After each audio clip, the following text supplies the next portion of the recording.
Today, we're diving into the stories in the Bible that often get left on the cutting room floor. You know, the parts you probably won't hear in a Sunday sermon or read in a children's book. We're talking about the Bible's unspoken stories. The piece we're looking at today kicks off with a really relatable moment. The author talks about writing a cute little kid's book on Noah's Ark, all colorful and rhyming, only to stop and think, wait a minute, this story is actually about a global cataclysm that wiped out almost everything. And that really gets to the heart of it, right? We have this tendency to soften the stories, to skip over the uncomfortable details, or sometimes just avoid them altogether. But in doing that, we're missing a huge part of the picture. So today, we're going to dig into some of those difficult, unsettling, and frankly, shocking passages. So let's start with some of the Bible's most famous heroes, but we're going to look at the parts of their stories that complicate those simple black and white narratives we're so used to. First up, Moses. I mean, we all know the big stories, right? The baby in the basket, the burning bush, parting the Red Sea, but there's a part of his personal life that almost never gets talked about. So, the book of Exodus mentions that Moses sent his wife Zipporah away. Then, later in the book of Numbers, we find out he's married a Cushite woman. That's someone from the area of modern-day Sudan. And what's really striking is that the pushback he gets comes from his own family. His brother Aaron and sister Miriam are fiercely against this multi-ethnic marriage. It just adds this whole other layer of personal conflict to a guy we usually only see as this epic public leader. Okay, next, there's a story involving Jesus himself that is so jarringly out of character, it can be really tough to read. It's about a desperate Canaanite woman who comes to him begging for help. And you can just feel the tension right here. On one side, you have this mother's raw, desperate plea, and on the other, Jesus' response is, well, it's a shocking insult. He literally compares her and her people to dogs. Now, she does eventually get her miracle, but the text never explains his initial harshness. It's just left there, this profoundly uncomfortable passage. All right, so we're shifting gears now from complicated heroes to something even more challenging. Some of the most jarring and violent acts that are attributed directly to God. These are the narratives that can really test your understanding of the divine. Yep, you read that correctly. And this is from the book of Psalms, which we normally think of as full of beautiful poetry and worship. But sprinkled throughout, there are what scholars call imprecatory psalms, which are basically cursing prayers. And this verse, this is probably the most brutal one of all, a prayer asking for the violent death of an enemy's babies. This next one is just plain strange. So picture this. The whole burning bush thing has just happened. God has given Moses his grand mission to go free the Israelites from Egypt. Moses is on his way, doing what he was told, and then this happens. It just appears completely out of the blue. There's no warning, no clear explanation.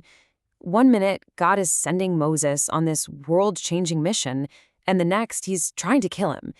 Now, the text kind of hints it has to do with Moses not circumcising his son, but the sudden, murderous vibe is just deeply unsettling, and it's rarely ever talked about.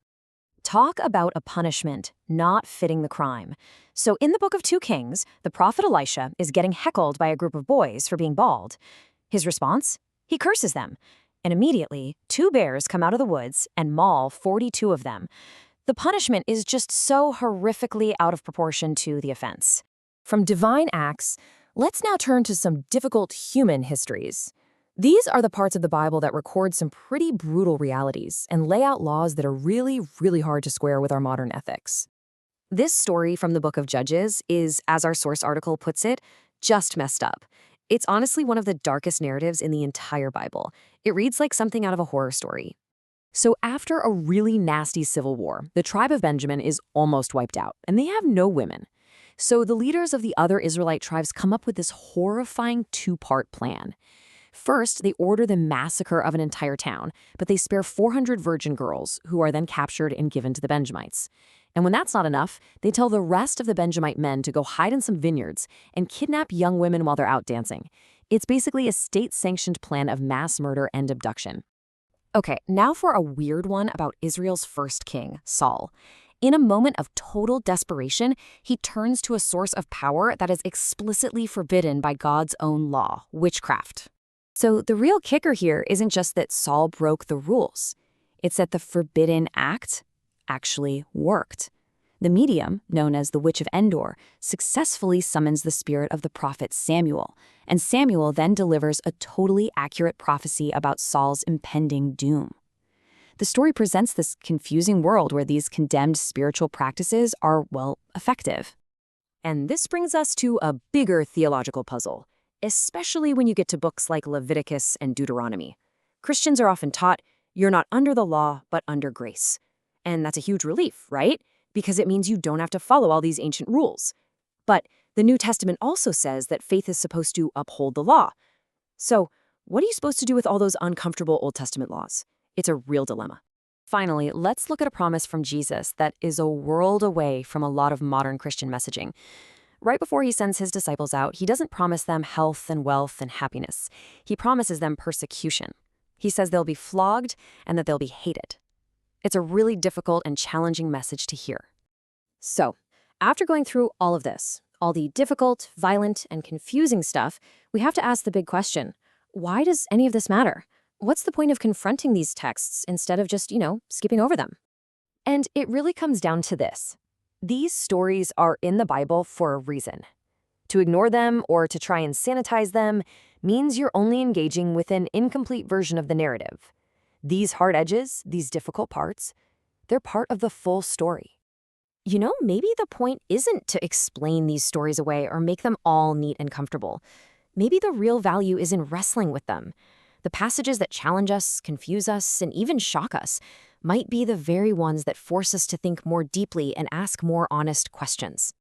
So we'll leave you with the article's final question. Whether you're a person of faith or just a curious observer, how does knowing that these difficult stories are in there change your perspective? It's definitely a question worth wrestling with. Thanks for watching.